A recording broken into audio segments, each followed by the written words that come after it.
Assalamualaikum warahmatullahi wabarakatuh. Ketemu lagi dengan Bang Jai di Yona Sehat Jiwa. Salam sehat jiwa. Bang Jai doakan semoga yang masih setia menonton video-video di Yona Sehat Jiwa diberikan kesehatan baik fisik maupun jiwanya, dan selalu diberikan rezeki yang banyak dan diberi kelancaran atau kemudahan menjalankan semua urusan atau pekerjaan. Pada kesempatan kali ini Bang Jai akan mencoba mengulas bagaimana peran keluarga di dalam membantu mencegah kekambuhan pasien gangguan jiwa. Tentu seperti diketahui bahwa keluarga harus bisa berperan, tidak hanya bagaimana memberikan obat atau mengawasi obat, minum obat gitu, tapi juga bagaimana bisa berbagi peran dengan keluarga yang lain. Bagaimana juga bisa menyelesaikan konflik yang terjadi di antara anggota keluarga, khususnya ketika merawat pasien gangguan jiwa. Dan yang terpenting lagi adalah keluarga harus mempunyai stigma yang baik terhadap pasien gangguan jiwa. Artinya harus tahu bagaimana pasien gangguan jiwa itu bisa terjadi dan bagaimana proses kesembuhannya. Bagaimana peran dia bisa membantu anggota keluarganya untuk bisa sembuh. Nah, itu sangat penting sekali ya. Nah, supaya tahu ya bagaimana harusnya keluarga menyikapi atau mengambil langkah ketika ada anggota keluarga yang menderita gangguan jiwa, maka ikuti video ini sampai selesai, jangan di skip ya, supaya dapat manfaat yang utuh. Nah, silahkan subscribe kalau dirasa ini sangat luar biasa, dan aktifkan loncengnya supaya bisa tahu update-update terkini ya. Nah, pertama Bang Jai akan coba jelaskan bahwa posisi keluarga ketika ada anggota keluarga yang menderita gangguan jiwa itu jelas mengalami beban, baik beban ekonomi, beban sosial maupun beban psikologis, pasti.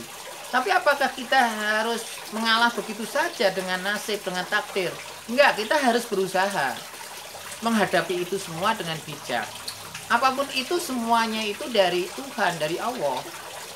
Ya, Allah pun pasti kasih cara, ya pasti memberikan solusi. Cuma kalaupun saat ini masih ada yang kambuh, masih ada yang belum stabil, belum menikah, belum kerja, belum seperti yang diharapkan, itu hanya masalah waktu saja. Tapi jika ya teman-teman ya pasien gangguan jiwa, keluarga tetap semangat, tetap berusaha, saya yakin ada cara. Ya, termasuk ketika teman-teman menonton video ini, itu juga ada satu langkah untuk jalan lebih ke depan lagi dibanding dengan sebelumnya. Nah, bagaimana keluarga harus berjuang untuk membantu keluarganya yang menderita gangguan jiwa? Satu, yang pertama adalah mengenali masalah. Sadari dulu bahwa ada orang di keluarga kita yang mempunyai masalah kesehatan jiwa dan dia butuh pertolongan, itu dulu butuh bantuan. Nah, kenapa dikatakan menderita gangguan jiwa? Ya karena memang menunjukkan tanda-tanda dan gejala gangguan jiwa. Nah, kalau memang keluarga itu belum yakin bahwa keluarganya menderita gangguan jiwa, silahkan konsultasi, silahkan membaca-baca atau nonton-nonton YouTube yang kira-kira berhubungan dengan itu, sehingga putuskan. Nah, yang kedua adalah bagaimana keluarga bisa memutuskan untuk merawatnya. Nah, di dalam memutuskan merawat memang harus ada persepsi yang baik. Nggak boleh ada stigma. Misal, pasien gangguan jiwa nggak bisa sembuh, menakutkan, membahayakan, menjijikkan, ngerepoti, nggak boleh itu. Nah, itu harus dihapus. Artinya keluarga harus tahu dulu bahwa pasti bisa disembuhkan, pasti bisa dibantu, pasti bisa dibikin lebih jauh lebih baik ya. Nah, sehingga akan merubah sikap yang dari tidak mendukung ke arah pengobatan menjadi mendukung ke arah pengobatan. Jadi nggak ada lagi orang pasien gangguan jiwa dibawa ke tempat-tempat nggak tahu itu. Bukannya tambah baik, malah tambah nggak karu-karuan kondisinya. Nah, memutuskan untuk merawat. Berikutnya, dia kan harus menjalankan perawatnya. Ya. Walaupun dia bukan perawat, kan dia harus jadi perawat di rumah. Namanya caregiver. Nah, caregiver yang baik adalah yang tahu bagaimana cara merawat keluarganya yang menderita gangguan jiwa. Dan caregiver ini sebenarnya tidak selalu harus dari lingkungan keluarga. Pak RT, Pak RW, teman, tetangga, nah itu bisa ya, seperti itu. Nah, berikutnya adalah bagaimana cara merawat pasien. Secara detail bisa kunjungi di channel Yona Sehat Jiwa. Bagaimana ketika saudara teman-teman itu menderita halusinasi. Bagaimana kalau menunjukkan waham. Bagaimana kalau nggak mau bergaul. Bagaimana nggak mau mandi. Bagaimana yang suka marah-marah ngamuk. Bagaimana yang suka minderan. Nah, silahkan kunjungi di video yang lain ya. Pasti akan saya jelaskan secara detail. Nah, kalau teman-teman caregiver atau keluarga tahu ya cara merawat, ya tentu akan bisa memberikan dukungan. Karena dukungan keluarga itu kan banyak ya. Ada instrumental, artinya yang dibutuhkan penderita gangguan jiwa itu terpenuhi. Ya, kemudian dukungan informasional. Kalau memang pasien nggak ngerti, harus dimotivasi lagi ya, antar dampingi ke psikolog, dokter atau perawat spesialis keperawatan jiwa. Ya, informasional. Atau kalau memang mulai bosan minum obat, jelaskan lagi pentingnya minum obat, informasional. Dan kemudian dukungan emosional. Bagaimanapun juga pasien gangguan jiwa itu ketika dalam kondisi kambuh itu sangat tidak nyaman sekali. Mudah lupa, sulit konsentrasi, sulit memahami informasi. Yang paling parah adalah sulit mengambil keputusan. Karena pengaruh dari gejala negatifnya, anhedonia, ya, hampa, kosong, ambivalen, ragu-ragu, dan avulsion, kehilangan kehendak, kehilangan kemauan, kehilangan keinginan. Mereka nggak menginginkan itu semua, tapi ini dialami. Belum nanti mengalami halusinasi, ya. Jadi nggak pantas kalau caregiver keluarga itu nyalah-nyalahin, berkata kasar, mengkritik, malah mencuekin, ya, nggak nganggep. Nah, ini jangan ya.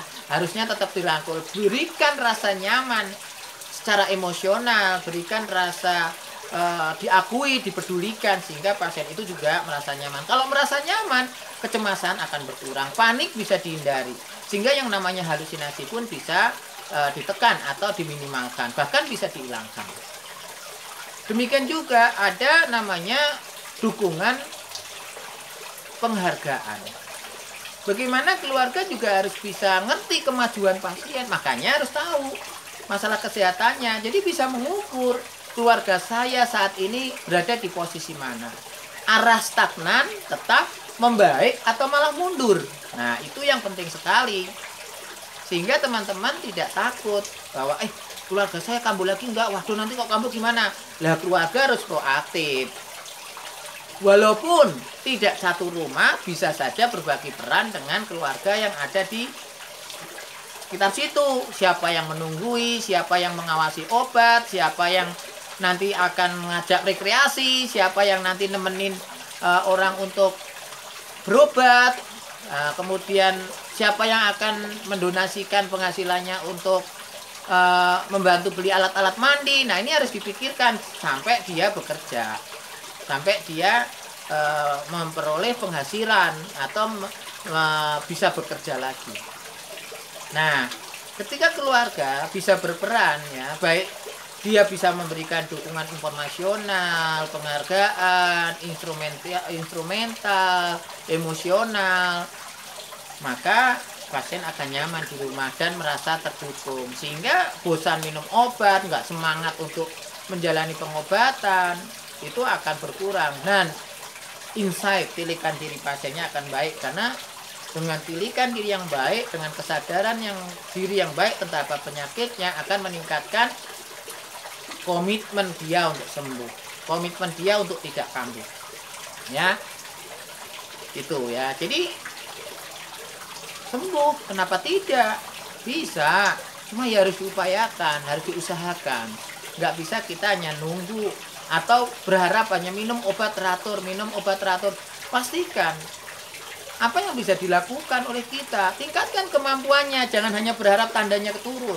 Kalau obatnya rutin, ya, insya Allah tanda gejala itu pasti turun kok, ya. Walaupun ada kalanya kita kayak ada lubang itu gedegelong lagi, karena bosen, obatnya nggak teratur, akhirnya gejala muncul lagi.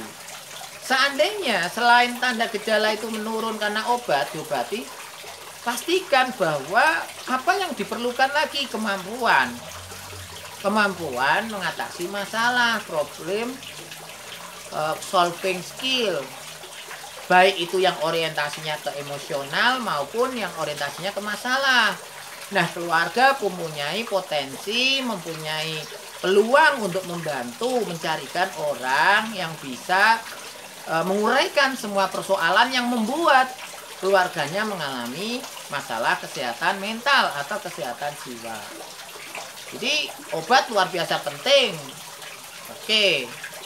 Tapi manusia itu kan menjadi seperti itu ada sesuatu. Ada problem. Problem itu pasti ada pemicu-pemicunya, ada masalah-masalah di belakangnya, ada kejadian-kejadian yang bikin dia seperti itu. Bagaimana keluarga membantu menguraikan itu? Tentu keluarga nggak bisa jalan sendiri. Gandenglah psikiater, psikolog, ya perawat spesialis kesehatan jiwa atau teman-teman sesama penderita gangguan jiwa atau keluarga yang punya anggota mempunyai masalah kesehatan gangguan jiwa. Misalnya di KPSI itu kan forum yang luar biasa untuk belajar sebenarnya, ya, untuk share dan pengalaman dan sebagainya. Nah, itu kira-kira yang bisa saya sampaikan. Terima kasih, semoga manfaat. Jangan lupa subscribe dan like, komen, ya.